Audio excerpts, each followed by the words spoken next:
Agora foi? Agora sim. Então tá. Então eu vou falar um pouco sobre os requisitos, pré-requisitos, né, e sobre a deliberação de critérios do comitê que para o período de 2003 para o financiamento de empreendimentos.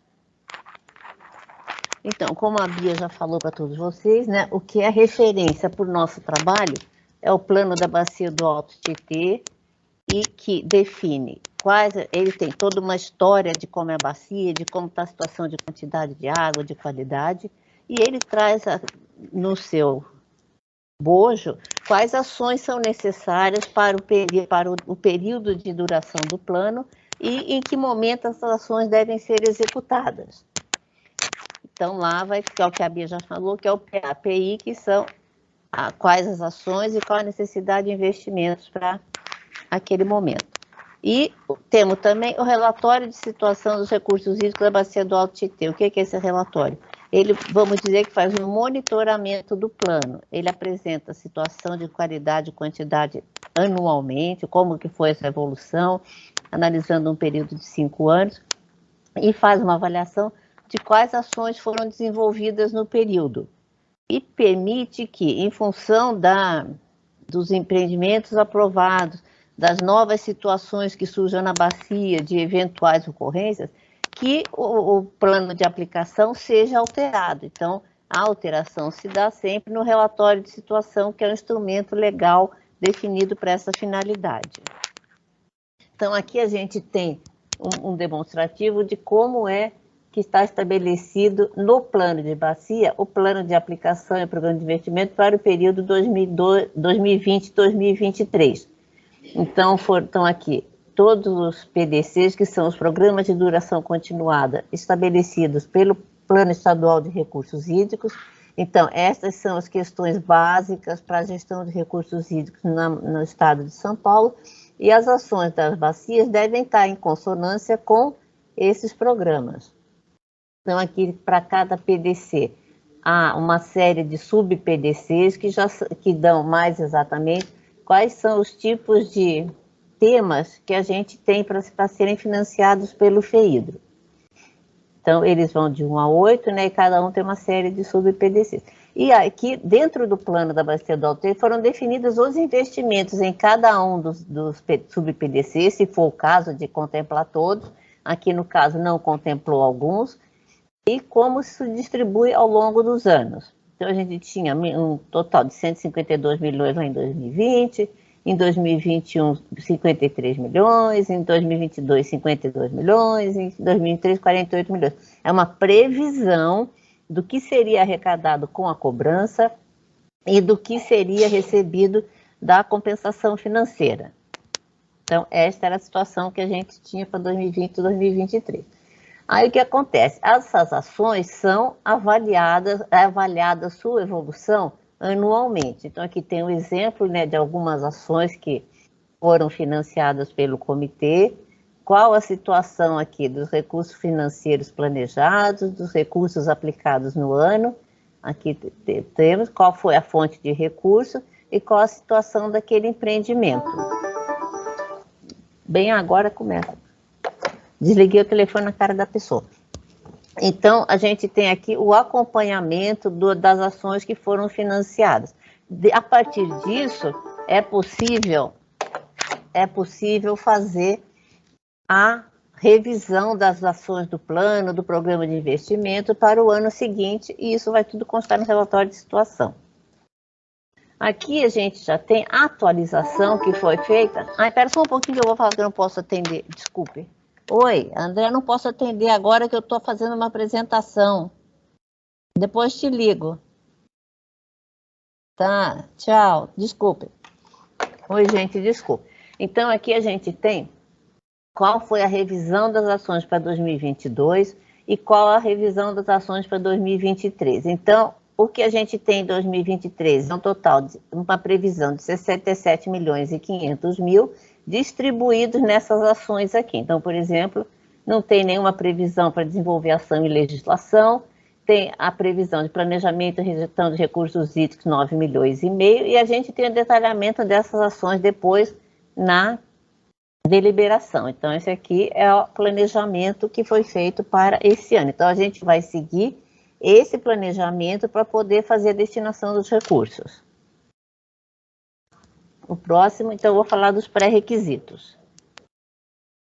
Então, aqui, os pré-requisitos são definidos pelo Manual de Procedimentos Operacionais de Investimento do FEIDRO, que foi recentemente publicado, né, revisto e publicado em 31 de outubro de 2022, e tem a deliberação 154 do comitê, que aprova os critérios para análise e hierarquização de empreendimentos para financiamento com recursos do FEIDRO em 2023. Aqui são estabelecidos, nesses dois instrumentos, são estabelecidos os pré-requisitos para apresentação dos projetos. Então, pelo MPO, o que o MPO contém? Quais são os beneficiários dos financiamentos e quais são os seus condicionantes para que eles possam receber esses recursos? Qual a modalidade das operações, no caso que são reembolsáveis, qual é a forma como é que chama? De juro, multa, etc. E para os não reembolsáveis também como acontece. As principais fases do processo de financiamento, como a Bia apresentou, né? Então, essas fases são comuns a todos os tomadores no estado inteiro. Aí, como deve se dar a proposta de empreendimento pelos tomadores, então dá informações e define quais os documentos são necessários, define quais ações são enquadráveis e quais são as não enquadradas para apoio financeiro, então o que é permitido e o que não é permitido ser financiado, define quais são as contrapartidas de acordo com o tipo de tomador, os percentuais obrigatórios para cada tipo de tomador, mostra como se dá a atuação dos agentes técnicos e financeiros, então, como eles trabalham, quais as etapas que cada empreendimento vai percorrer durante a sua aprovação, durante a sua execução, a sua conclusão. Define como deve se dar a contratação do executor do empreendimento, como já foi bastante falado aqui.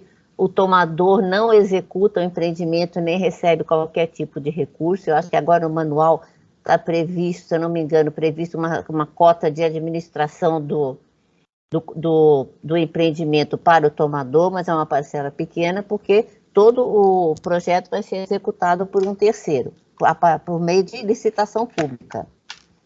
Aí ele trata de como se dá a execução do empreendimento, quais as etapas, como é a forma de pagamento de parcelas e tudo mais.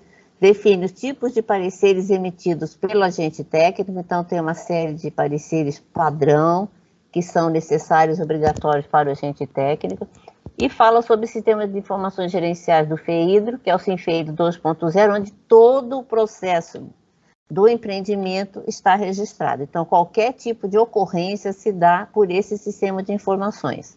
Então, não existe mais nenhum papel físico sendo manipulado durante toda a execução. Então, a deliberação 154, ela foi elaborada pelas câmaras técnicas do comitê e aprovada em plenária a partir desse momento que ela passa a ter validade. Então, ela foi deliberada em 27 de outubro de 2022 e desde então as regras estão funcionando. O investimento dos recursos do FEI deve estar em consonância com as prioridades estabelecidas no plano, que a gente já falou bastante, e tanto fonte de cobrança como a fonte de compensação financeira. Aí, o que também, como a Bia já falou, né, que a destinação obrigatória por 10 anos de no mínimo 50% dos recursos da cobrança para conservação, proteção e recuperação das áreas de mananciais, as APRMs e as APMs, que é o artigo 3º das disposições transitárias da Lei da Cobrança, como a Bia também já falou. Aí, o que tem? Pré-requisitos e condições obrigatórias para apresentação de propostas ao comitê. Então, tem que atender ao MPO e seus anexos, como a gente já falou. O proponente tomador possuir situação regular de adimplência, tanto técnica como financeira, junto ao FEIDRO. O empreendimento pode pleitear ao FEIDRO, desconsiderando-se a contrapartida, no mínimo, empreendimentos de R$160 mil. Na deliberação, estava definido que eram R$150 mil de valor mínimo de um empreendimento. Mas o novo manual alterou para 160 mil. Hoje o telefone resolveu tocar aqui comigo. Eu vou tirar do gancho. Outro item, proponente tomador deve apresentar como contrapartida os percentuais definidos no MPO. calculados sob o orçamento total do empreendimento. E seguir os referenciados roteiros técnicos para elaboração de termos de referência para estudos, planos, projetos e ações financiáveis pelo FEIDO. Então, o que acontece? A gente tem alguns roteiros técnicos já disponibilizados, seja no site do comitê, seja no site da secretaria, e também que são referência, eles vão ser orientadores para a elaboração dos termos de referência que serão apresentados ao comitê, dos quais a gente vai falar um pouquinho na sequência. O que acontece também é que os tomadores de empreendimentos que fizeram empreendimentos deliberados pelo comitê, ou seja, que já foram indicados ao FEIDO, já foram repassados ao FEIDO, e que desistirem do empreendimento sem apresentação de justificativa técnica ou financeira, que serão avaliadas pelas câmaras técnicas, eles ficam impedidos de protocolar novas solicitações de financiamento ao comitê no pleito seguinte ao cancelamento. Por exemplo, eu tive um projeto aprovado em 2022, esse projeto foi encaminhado ao FEIDO, ele pode ter feito uma licitação, depois ele desistiu, ou ele nem chegou a fazer licitação porque ele teve problemas lá para a realização dessa licitação, então esse projeto foi cancelado. Ou ele fala assim, eu desisto, não quero, vai ser cancelado. Então, se não tiver uma justificativa muito consistente que a Câmara Técnica avalie e diga assim, em 2023 ele não vai poder apresentar projeto para ser financiado novamente. O enquadramento, então tem que atender ao enquadramento nas ações relacionadas nos quadros 1, 2 e 3 e descritas no PAPI 2022-2023, que está definido na deliberação do comitê número 153. Então, esses quadros 1, 2 e 3 eu vou apresentar na sequência. Então, o empreendimento pode pleitear ao FEIDO, sem considerar a contrapartida, o valor máximo para cada ação. Então, cada ação dentro do PAPI, como a gente viu, tem um valor, que esse é o valor máximo para ser financiado dentro daquele tema. E também a gente vai ver agora na sequência. Então, por exemplo, aqui, indicação de empreendimentos enquadrados nas ações definidas no PAPI 2022-2023. Então, se eu tenho lá, para os PDCs 1 e 2, eu posso financiar no máximo 25% dos recursos disponíveis em 2023. Então, aqui eu tenho quais as ações financiáveis dos PDCs 1 e 2 em 2023 e qual o valor máximo que eu posso financiar para cada uma dessas ações. Por exemplo, no PDC 1.2, no sub-PDC 1.2, que é Planejamento e Gestão de Recursos Hídricos, eu tenho uma ação que é elaboração ou revisão de planos diretores municipais para manejo de águas pluviais. Primeiro, eles têm que estar previstos no PDMAT 3, tá? E também eles têm que estar associados com devido cadastramento e referenciamento da rede macro e micro drenagem. Essa foi uma discussão que aconteceu muito forte esse ano, com relação ao plano de drenagem, ter previamente um cadastro de referenciamento da rede para que esse plano efetivamente tenha validade. Então, os municípios podem solicitar recursos para apenas a realização do cadastramento das redes, caso ele já possua um plano de drenagem atualizado. Ele pode pedir financiamento para elaboração do plano de drenagem com o cadastramento das redes, as duas ações juntas, e ele pode pedir recursos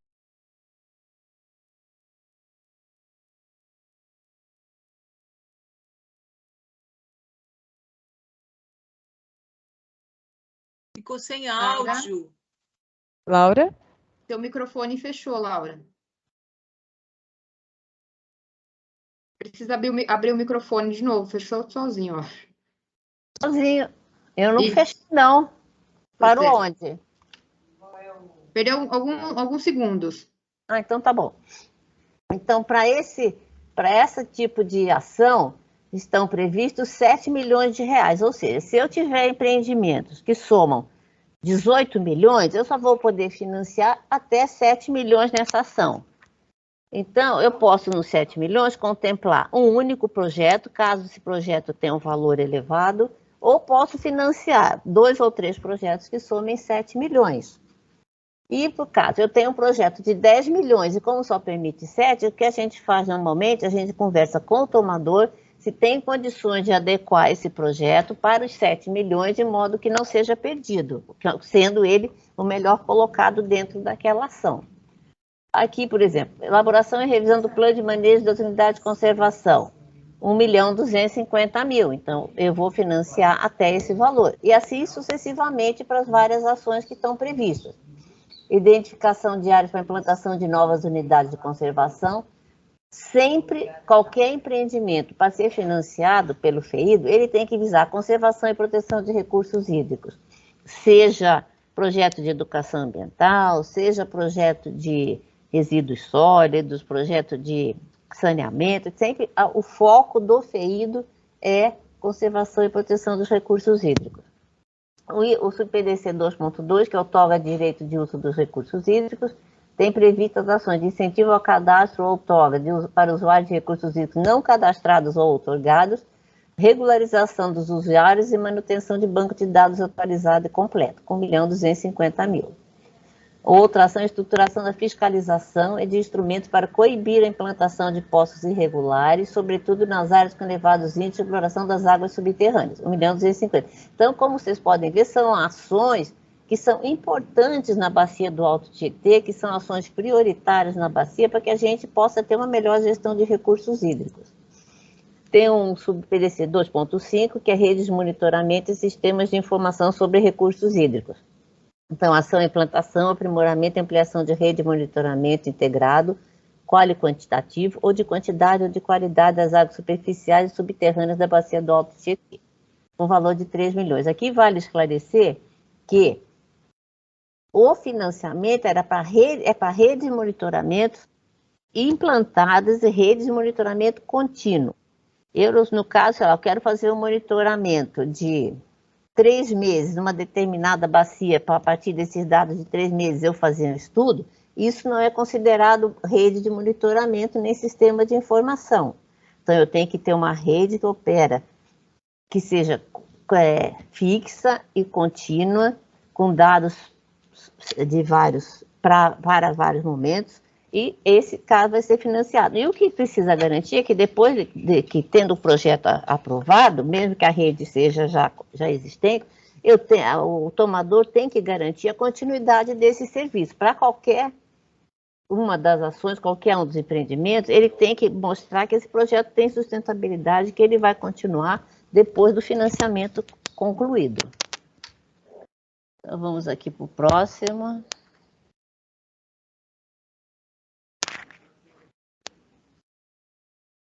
Passou.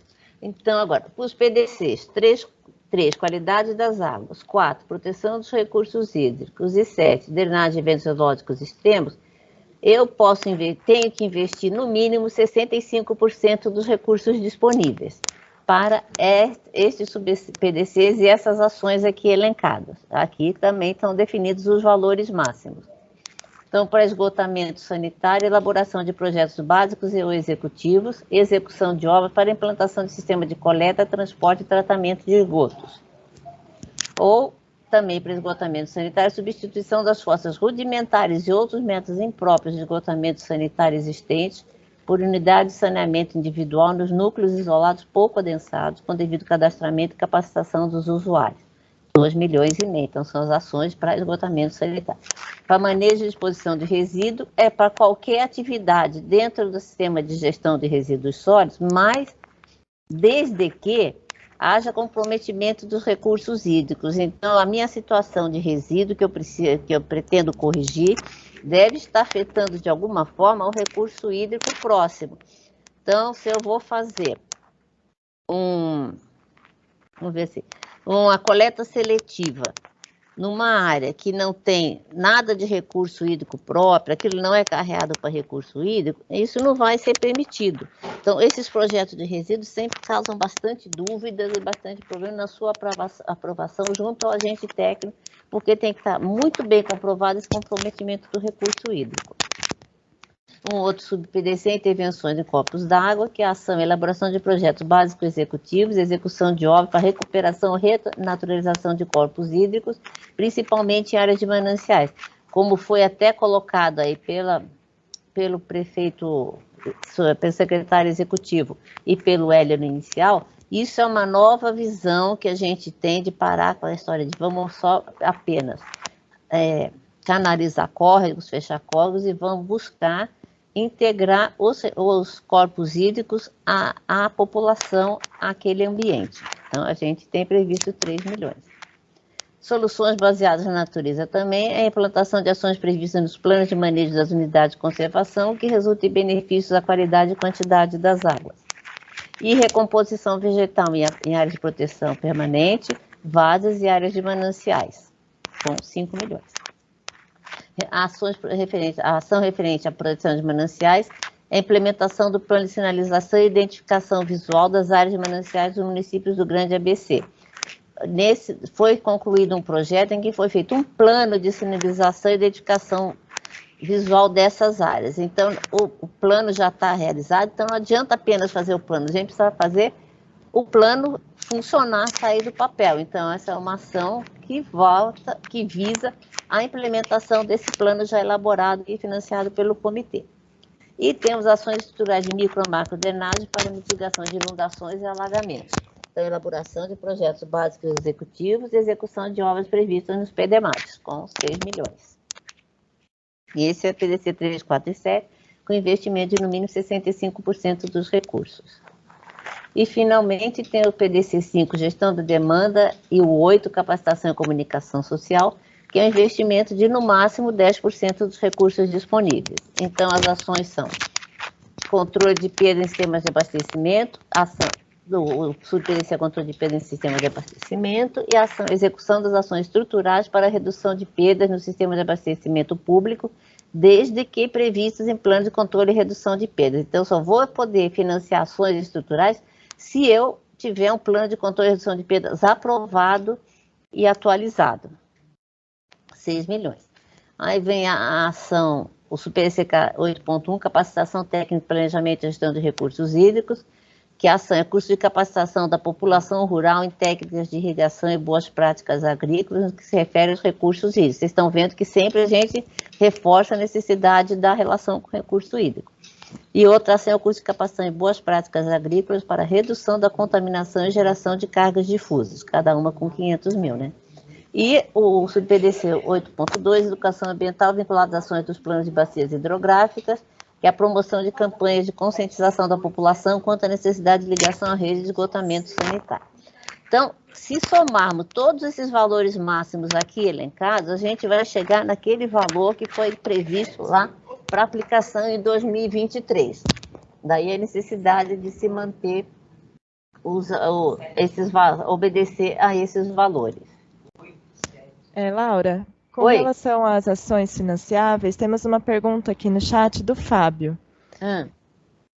As intervenções em corpos d'água, item 3.4, compreendem a elaboração de projetos para a revitalização de margens e matas ciliares de rios urbanos com uso de SBN?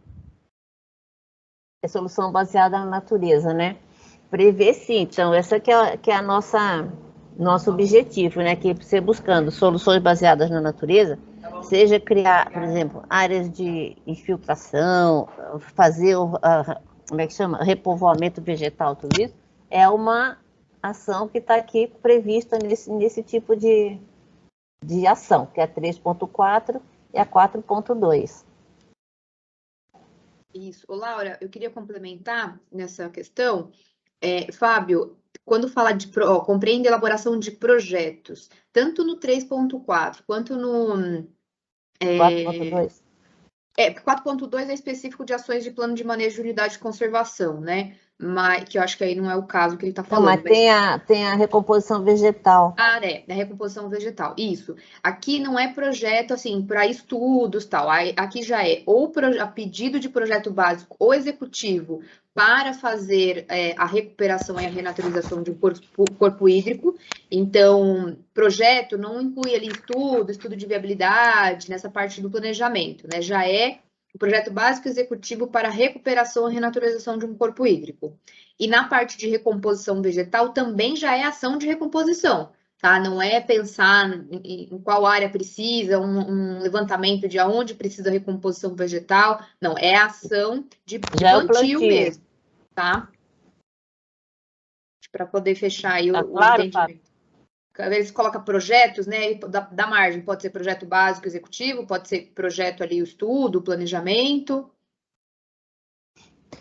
Obrigada, onde Laura. não está escrito elaboração de projetos, é ação efetivamente prática.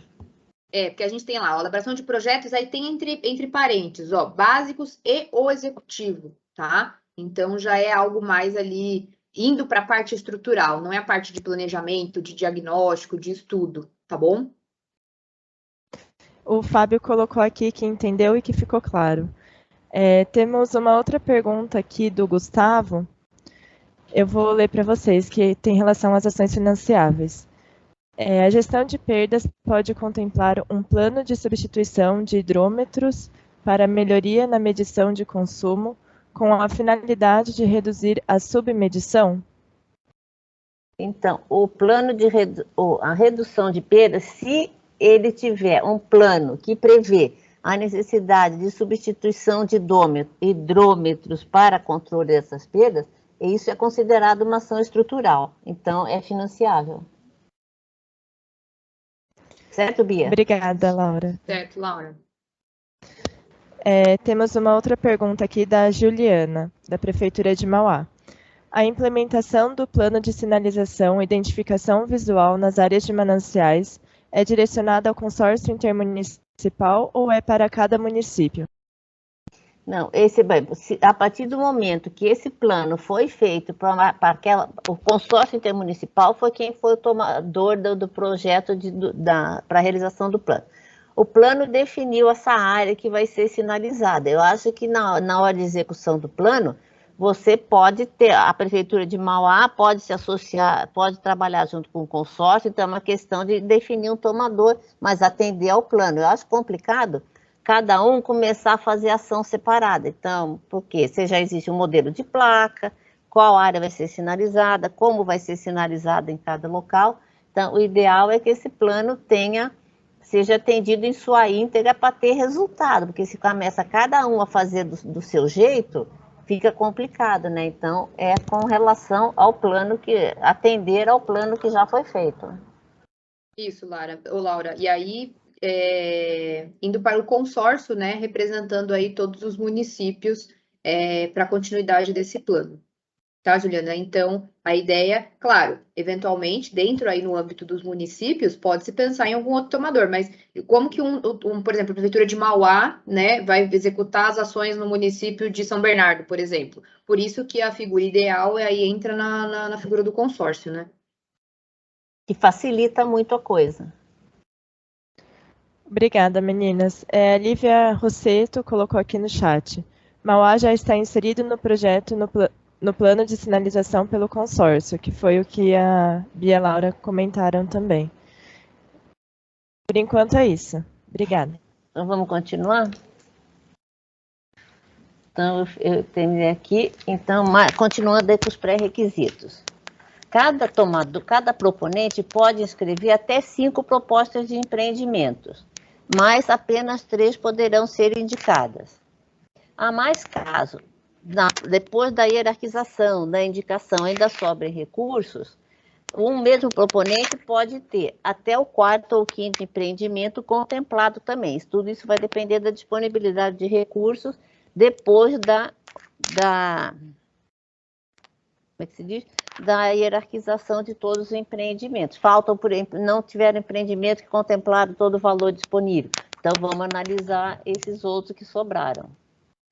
A indicação de empreendimentos deverá obedecer à hierarquização e os valores máximos previstos para cada ação. Então, cada empreendimento recebe uma nota a partir da análise técnica, da análise administrativa. Então, eu vou dizer todo como é feita essa pontuação. E esses projetos são organizados em ordem decrescente de pontuação. Então, o primeiro vai ser analisado. Em qual ação ele se enquadra? Ação 3.1, por exemplo. Ele vai usar metade do recurso, então só uma disponibilidade para essa ação. Mas eu vou pegar o segundo, que é de outra ação. Então, assim, o objetivo é atender a ordem de pontuação e vai se encaixando como é que se diz, nas ações. E caso sobre recurso numa ação, esse recurso pode ser preenchido por um segundo projeto que está lá mais para baixo, naquela ação completa. Ou o recurso pode ser remanejado entre as ações, caso não existam mais empreendimentos e existam empreendimentos e os recursos estejam sobrando em determinada ação. Então, eu vou repassar para outra para não perder a possibilidade de aplicação desse recurso. E caso ainda, depois de todo esse processo, haja saldo remanescente, será aberta uma segunda chamada para recebimento de propostas a tempo de serem indicadas até 10 de setembro de 2023. Então, não teve empreendimentos que contemplassem o total de recursos disponibilizados. Por exemplo, eu tinha 50 milhões, só consegui destinar 30, eu vou abrir uma segunda chamada para a aplicação desses 20 que restaram. Laura, oi. Temos mais algumas perguntas com relação às ações financiáveis. Tá. Gustavo, da APA do Carmo, ele perguntou se um projeto de educação ambiental com abelhas nativas em unidade de conservação, falando da sua importância na manutenção das matas, que consequentemente vai ajudar na manutenção dos recursos hídricos, é passível de receber os recursos do FEHIDRO? Então, Gustavo, tem que prestar atenção no seguinte: o que nós estamos prevendo de financiamento em educação ambiental? Capacitação de população rural em técnicas de irrigação e boas práticas agrícolas. Então, a questão das abelhas não se insere nesse quesito, como também em curso de capacitação em boas práticas agrícolas, para redução de contaminação e geração de cargas difusas. Então, nenhum dos dois contempla o objeto que você está colocando. E também um outro item que a gente tem é a promoção de campanha de conscientização da população quanto à necessidade de ligação à rede de esgotamento sanitário. Então, dentre as ações prioritárias da Bacia do Alto Tietê para 2023, não está contemplado o objeto que você colocou. Obrigada. Lara, deixa eu complementar. Volta um slide, Laura, por favor, na 3.4, no SubPDC 3.4, deixa eu ver. No 4.2. Gustavo, como a Laura comentou, não tem ação de educação ambiental específica, né, nesse tema. Nós temos, você disse que é uma unidade de conservação. Nós temos uma ação que diz o seguinte, ó, implantação de ações previstas nos planos de manejo das unidades de conservação que resultem em benefício da qualidade e quantidade das águas. Dentro do SubPDC 4.2. O que é SubPDC 4.2? São soluções ali estruturais, de soluções baseadas na natureza e soluções estruturais. Então, se for uma unidade de conservação e elas tiveram um plano de manejo, essa ação de educação ambiental especificamente não se enquadra nessa ação, mas se você tiver dentro dessa unidade, com plano de manejo, outras ações estruturais ali que resultem o benefício de qualidade da água, não sendo a educação ambiental, é possível financiar dentro dessa ação aqui até o valor de 2 milhões de reais, tá bom? Então, a educação ambiental não consegue, mas entra dentro de soluções baseadas na natureza. Aí tem o anexo 2 do manual, que fala tudo que se enquadra ali dentro daquele PDC 4.2, tá? Porque dentro dessa ação do comitê diz o seguinte, ó, ações previstas nos planos de manejo de unidade de conservação. Então, qualquer ação que se enquadrar dentro do SubPDC 4.2, dentro de uma unidade de conservação, com plano de manejo, né, que essa ação esteja prevista no plano de manejo, pode ser financiada. Por que essa de educação ambiental não poderia, sendo que considerando que essa área é uma unidade de conservação e possui um plano de manejo? Porque essa ação não está no PDC 8, que é PDC de educação ambiental. Ela está no SubPDC 4.2. Então, tudo que o FEHIDRO puder financiar dentro do 4.2, a gente consegue financiar dentro desse plano de manejo aí, dessa unidade de conservação, tá? Então, só para complementar, como a ação do comitê, ela deixou aberto ações previstas dentro do plano de manejo, tudo que o FEHIDRO puder financiar dentro do 4.2, que não entra a educação ambiental, né, dentro das soluções baseadas na natureza, poderiam ser financiadas para essa unidade de conservação. Obrigada, Laura e Bia. Temos a próxima pergunta aqui da Aline Queiroz de Souza. A ação de educação ambiental voltada à conscientização para a ligação na rede de esgoto seria vinculada a projetos de ligação de residências? Pergunto porque, nesse caso, a conscientização deveria vir junto com a infraestrutura. Laura, posso responder essa? Pode. Estava discutindo exatamente ontem sobre isso, né? Quem perguntou foi a Aline, certo? Aline, excelente a sua pergunta. É exatamente essa a ideia, tá? Inclusive, a gente vai falar amanhã. Gente, eu preciso de um segundinho para ligar o notebook. Só um momento, por favor.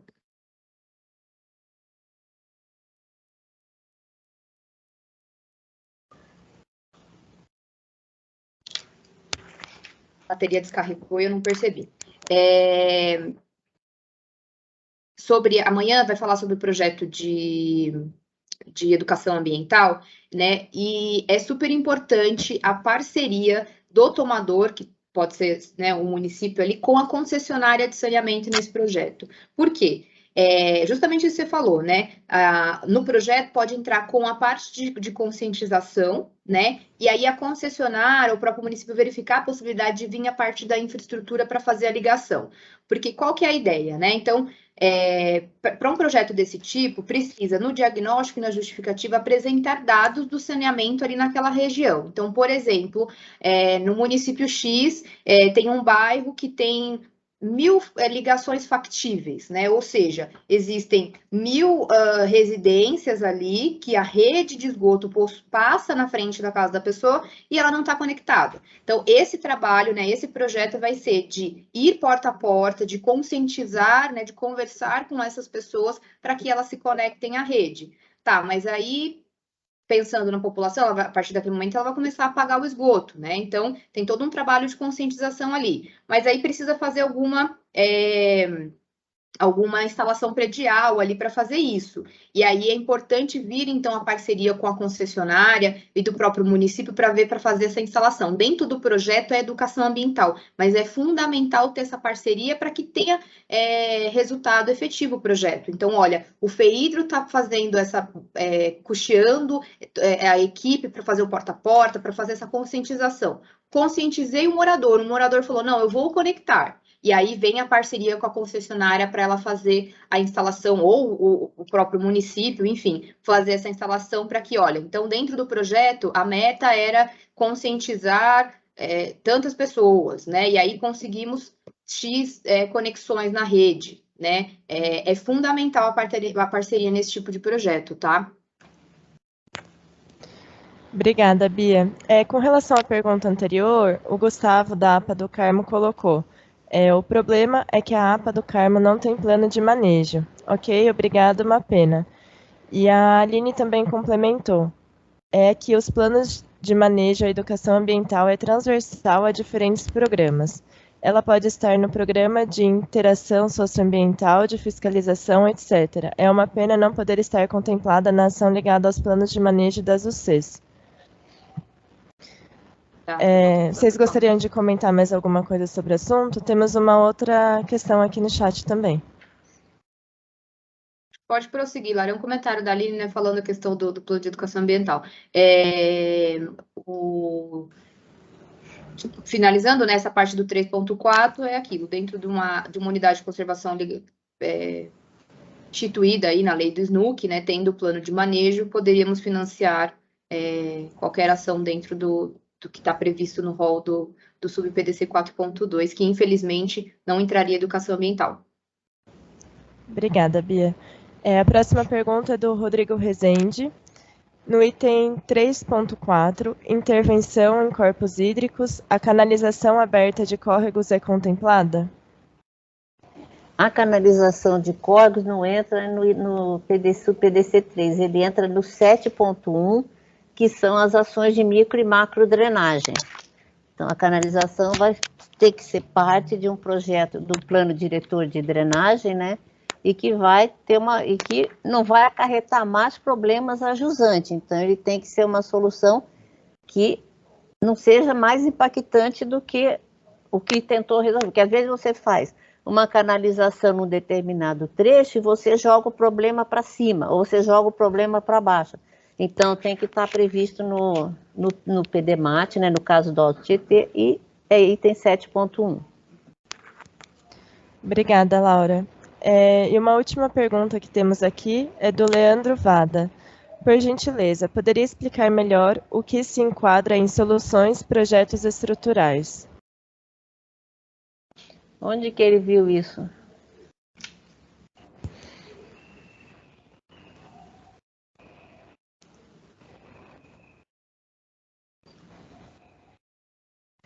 Então, projetos estruturais são aqueles que de obras. E não estruturais são aqueles que não contemplam obras. Essa é a conceituação dentro do FEIDRO.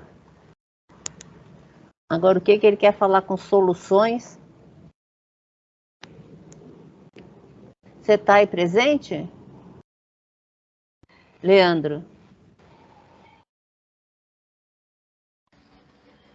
Olá, bom dia. Sou o Leandro. Oi, bom dia, Leandro. Não, acho que é isso mesmo. É só para entender o que é um projeto estrutural e o não estrutural, porque no item 4.2, então, essas soluções baseadas na natureza está prevendo implantação de ações previstas nos planos de manejo de unidade de conservação que resultem em benefício da qualidade e quantidade das águas. Mas aqui, no caso, seriam projetos estruturais, é isso? Isso. Tá, entendi. Obrigado. Obrigada, Laura e Bia. Então, vamos continuar? Por enquanto é isso. Tem mais? Então tá. Eu acho que... Laura, só um minutinho, acho que a gente tem mais. Então, na verdade, um comentário do Sandro aqui, eu queria complementar a questão da resposta do 7.1, a de drenagem. Sandro diz o seguinte, né? Canalização aumenta a velocidade das águas e piora a situação ajusante. Como a Laura comentou, as obras de drenagem, né, de micro e macro, elas precisam estar previstas em algum plano de drenagem. No plano municipal de drenagem, pode ser no plano de saneamento, se estiver contemplando a drenagem, pode ser um plano regional, a gente sabe que a região do ABC ali tem um plano regional de drenagem, pode ser no próprio plano diretor da macrodrenagem do Alto Tietê, enfim, porque dentro do plano, entende-se que a bacia inteira foi estudada, né, e que aí não vai se carregar piorar a situação ajusante, né? Então, por isso a importância dessas obras estarem previstas em algum plano né? Algum instrumento de planejamento. E não ir contra as diretrizes estabelecidas no plano, no PDMAT da bacia do Alto, no PDMAT, que é o plano da bacia do Alto Tietê para drenagem. Então, muitas vezes é uma solução para um córrego pequeno ali, ele não vai estar previsto mesmo no PDMAT, que trata dos principais cursos d'água aqui da bacia, né? Mas ele não pode ir contra a diretriz. Então, se for uma canalização de um córrego que a gente procura, né, não está financiando esse tipo de intervenção atualmente. Nós temos outras soluções mais eficientes, né, e melhores na área de drenagem. Amanhã, a Melissa, que é especialista nessa área de drenagem, vai falar um pouquinho sobre esses tipos de projeto, tá? Mas é importante frisar que, mesmo que seja canalização, se ela estiver prevista no plano e estiver demonstrado que não haverá impacto ajusante, né, ele pode ser financiado, tá? Mas, né, cabe aí realmente o comentário do Sandro que, infelizmente, em alguns casos, ou talvez na maioria deles, acaba impactando. Sendo comprovado, né, os analistas vão verificar, não tendo impacto para ajusante, ele pode ser financiado, tá? Inclusive, no próprio comitê já teve projetos não indicados em função até desse impacto causado ao jusante.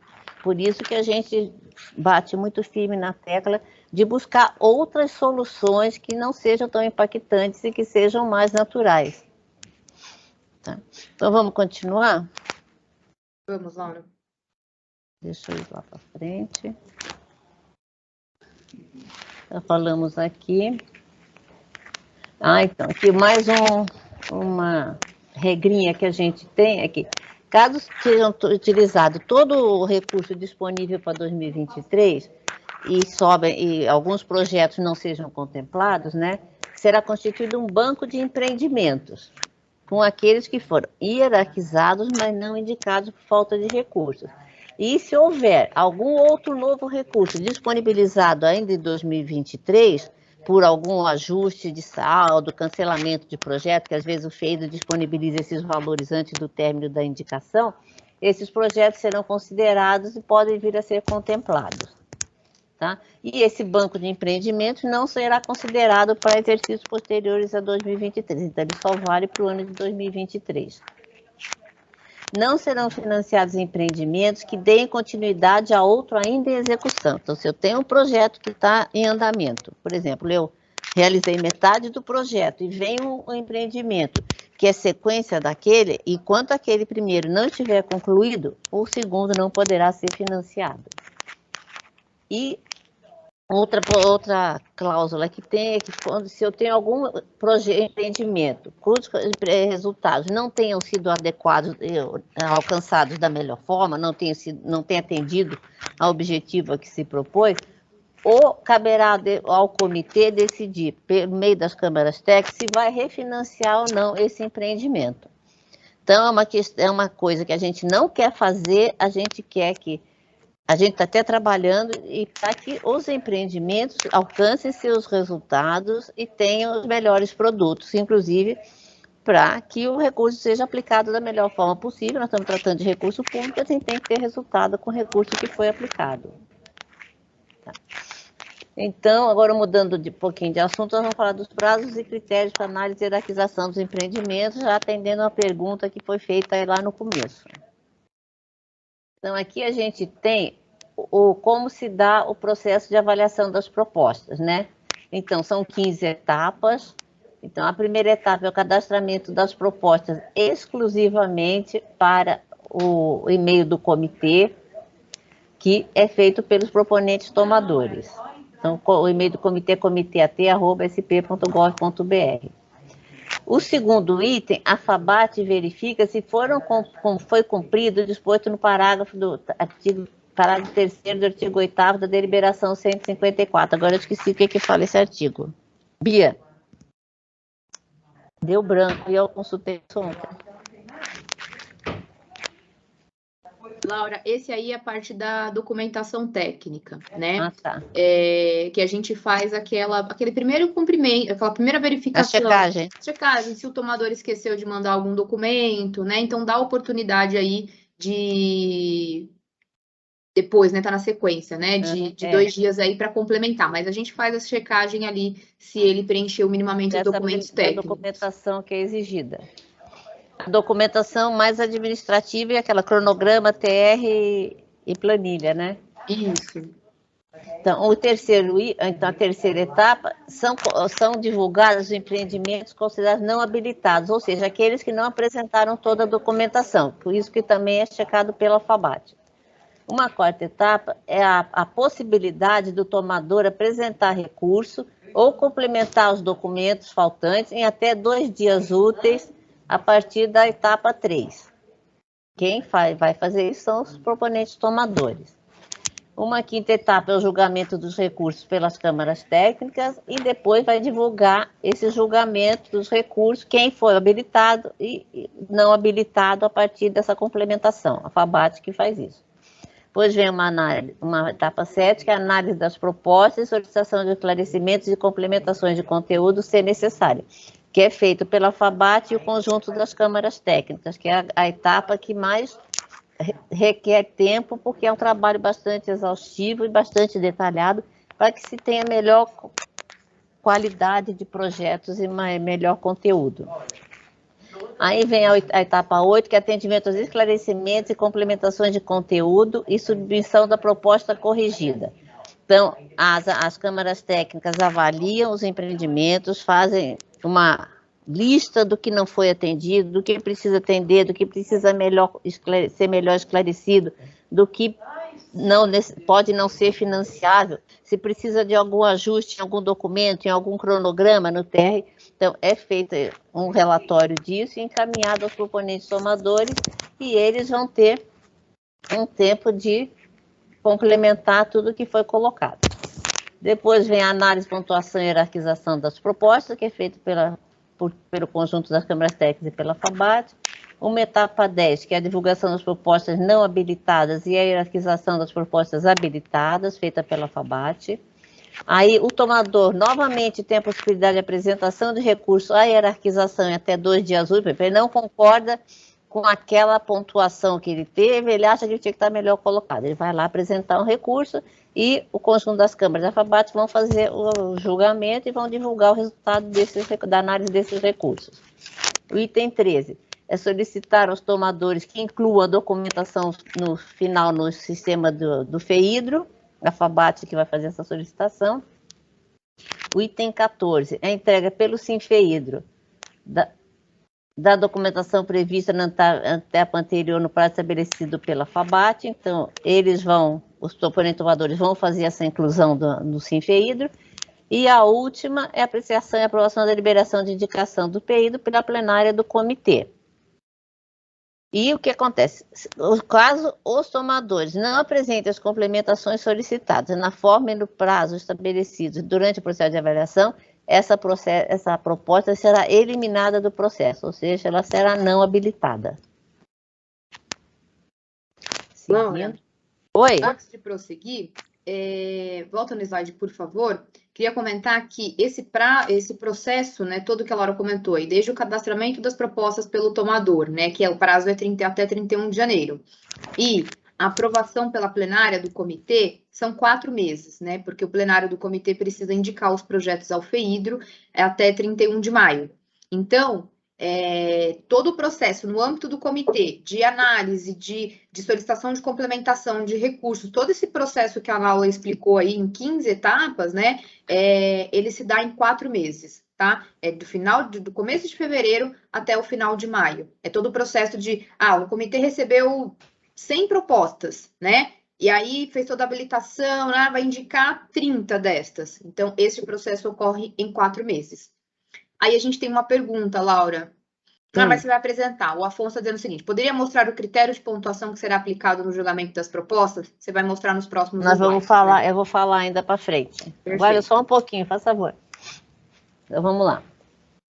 Então, aqui, como a Bia já falou, né, os proponentes devem cadastrar até 31 de janeiro, exclusivamente no comitê do Alto Tietê, os documentos constantes dos anexos 3 a 6 do MPO, conforme o tipo de proponente tomador. Então, esses anexos são específicos para municípios, estados, sociedade civil ou usuários de recursos hídricos. E, além dos documentos constantes dos anexos acima referidos, que a Bia vai falar mais para frente quais são esses documentos, o proponente tomador deverá apresentar o termo de referência para qualquer tipologia de empreendimento, inclusive obras e serviços correlatos. Então, a gente vai falar detalhadamente desse termo de referência. E não serão aceitas propostas que não atenderem ao prazo estabelecido. Então, todos aqueles prazos que a gente colocou e as datas que também a gente vai mostrar. Então, até 31 de janeiro foram apresentadas as propostas, até 10 de fevereiro, a AFABAT fará o checklist da documentação técnica e divulgará a relação dos empreendimentos não habilitados, emitindo comunicado aos tomadores para a complementação da documentação. O que é considerado documentação técnica? Termo de referência, planilha de orçamento, cronograma físico-financeiro, projeto básico executivo, licenças, outorgas, documento de disponibilidade do terreno, depende do tipo de empreendimento, ou ele vai precisar apresentar uma série de outros documentos, né?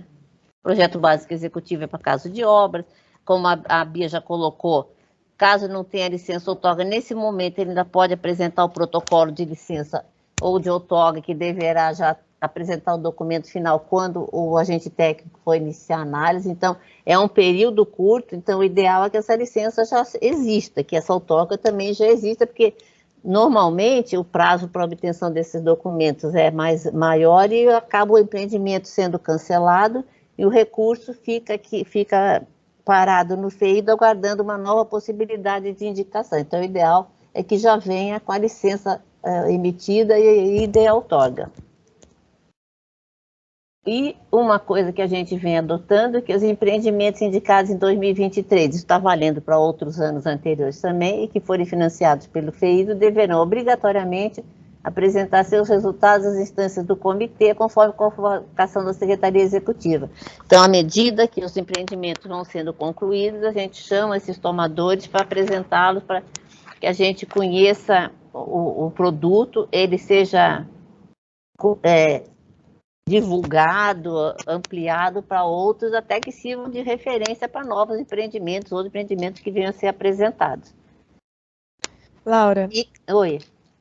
Temos uma pergunta aqui no chat da Daniela. Oi, Daniela. Memorial descritivo apenas após 10/2 de 2023? Não, até 31 de janeiro. Ele já vem na proposta, porque caso em 10/2 sinta falta do memorial descritivo, ele vai ser enviado um documento, ele vai ter pouco prazo para encaminhar esse memorial. Então, o ideal é que já prepare antes e já venha no bojo da documentação toda apresentada. Obrigada, Laura. Toda a documentação, Daniela, tem que ser entregue até 31 de janeiro, tá? TR, planilha, como a Laura comentou, projeto básico, memorial descritivo, né? Se for uma obra, né? Todo o pacote técnico da obra. Se for estudo, projeto não estrutural, é o termo de referência, planilha de orçamento e o cronograma, né? Então, toda a documentação precisa ser entregue até 31 de janeiro. Aí, com uma semana, né? Então, até 10 de fevereiro, a FABAT vai fazer análise de se todos os tomadores atenderam o envio de todos os documentos. E aí, faltando algum documento, né, não pode não enviar, vou mandar só o TR só para não perder o prazo. Não é isso, gente. Faltou algum documento, né? Olha, tá com a visualização ruim, às vezes acontece, algum documento digitalizado, a gente dá a oportunidade para o tomador complementar. Mas não dá para mandar só a planilha de orçamento até 31 de janeiro, né, e mandar tudo depois, tá? Senão o projeto ele é inabilitado. É alguma falta de documento ali que né, não enviou no e-mail, muito específico, alguma coisa nesse sentido. Então, toda a documentação até 31 de janeiro. Mais alguma, Lari? Por enquanto não, Laura. Obrigada. Então, vamos seguir. Então, aqui agora nós vamos chegar como é feita a avaliação das propostas. Então, cada empreendimento recebe uma nota final, que ela é constituída de uma nota técnica, de uma nota global, de gestão global do investimento, multiplicada por um fator de prioridade. Então, eu vou falar um pouquinho de cada um desses itens, né? E também já vou adiantar que para eventual desempate na nota final dos empreendimentos, a gente tem uns critérios em ordem sequencial. Primeiro fator de desempate. Primeiro item de desempate é o maior fator de prioridade cai. O que tiver maior K vai ser melhor colocado. Os dois têm o mesmo fator de prioridade, vamos para o segundo item, que é a maior pontuação na nota técnica. Então, lá, a nota técnica foi 20, os dois têm nota técnica 20, nós vamos para um terceiro item, que é a maior pontuação na nota de gestão. Então, a nota de gestão foi 10, os dois, nossa, está muito parecido, né? Então, vamos lá para um outro item. Maior contrapartida oferecida. Nossa, eles ofereceram a mesma contrapartida? Então, vamos ter que fazer um sorteio. Mas é muito difícil a gente ter empate em todos esses itens aqui. Mas a gente já define até a última situação possível. Então, vamos lá. Então, a nota técnica é composta de 3 itens. A nota técnica 1, que é a abrangência do empreendimento. Se ele é regional, ou seja, contempla mais de 2 municípios, a nota é 5. Se ele é intermunicipal, contempla apenas 2 municípios, a nota é 3. E se ele é local, em apenas um município, a nota é 1. A nota técnica 2 é benefício, recuperação, conservação e proteção dos APM ou APRM, o que seja.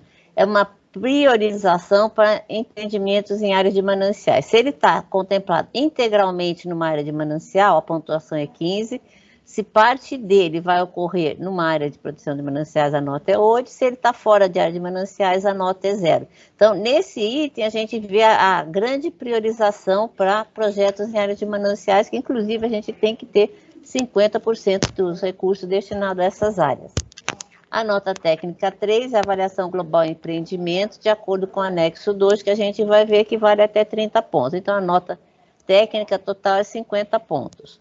E serão eliminados os empreendimentos que não atingirem, no mínimo, 50% dos pontos da nota técnica 3. Então, quem não chegar até 15, tem o projeto cancelado. Não habilitado, né?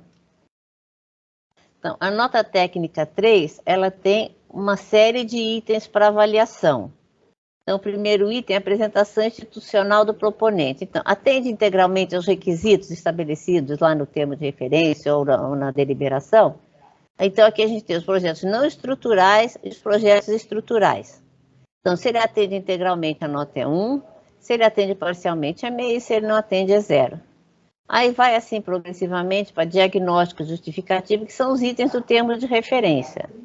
Ele cumpriu o que é previsto para diagnóstico justificativo, nós vamos ver isso aqui para frente. Ele atendeu ao item objetivos, área de estudo, a população atendida aqui já é. Qual a população atendida? É acima de 25 mil habitantes, para um projeto estrutural, a nota é 5. De 5.001 a 25 mil, a nota é 2, até 5 mil habitantes, a nota é 1. Para um projeto não estrutural, até 300 mil habitantes é nota 1, 301 mil a 750 mil nota 2 e acima de 750 mil é nota 5.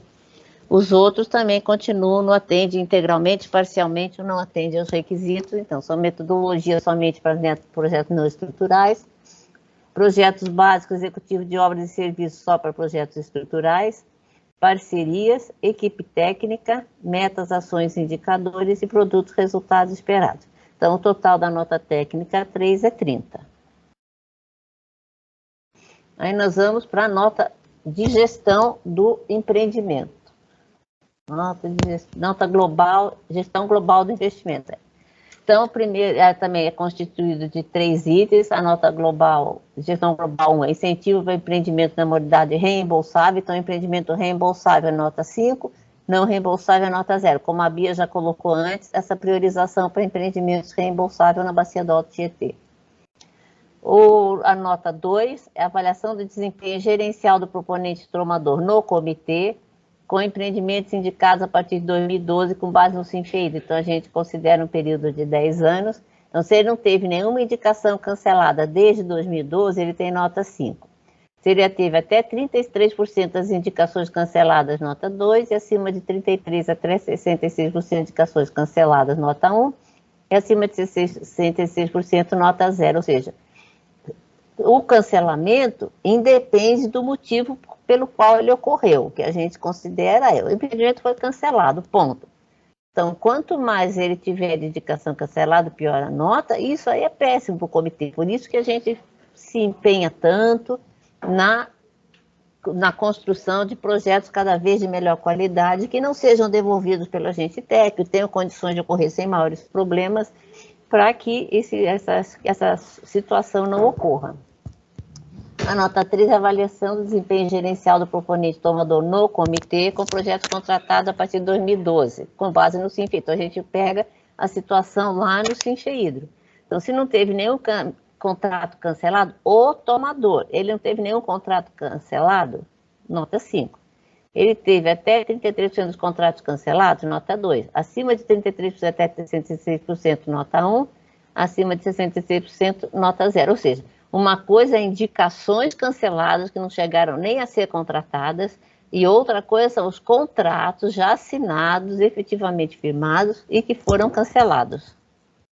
Que isso aqui é um dispêndio de energia muito grande, porque você tem toda uma análise técnica, toda uma análise financeira, já se remunera agente técnico, se remunera agente financeiro, e no final esse projeto é cancelado em qualquer das etapas que seja que ele esteja, então isso é muito complicado.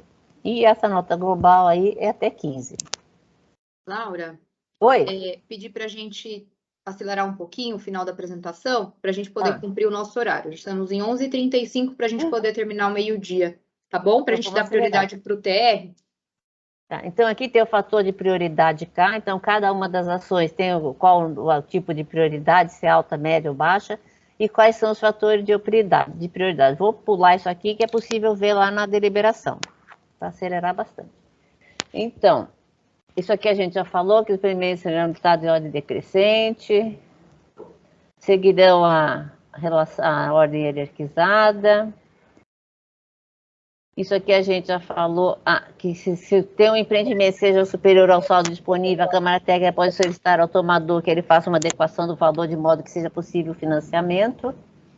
E caso o proponente não tem interesse ou condição de atender a solicitação, será proposta a negociação ao proponente tomador do empreendimento subsequente. Então, eu não tenho condições de baixar o valor do meu empreendimento, então eu desisto e passo a vez para o próximo que tiver na ordem de hierarquização. Então, aqui é o calendário, né? Então, a gente vai ter o protocolo das propostas de 1 de novembro, já está correndo até 31 de 1 de 2023. A divulgação das propostas não habilitadas vai ser até 10 de fevereiro de 2023. Recebimento e análise de recursos, avaliação técnica, complementações, pontuação e hierarquização é o processo na Câmara Técnica, vai de 13 de fevereiro a 11 de maio. A divulgação da hierarquização dos empreendimentos até 12 de maio e a reunião plenária para indicação até 31 de maio.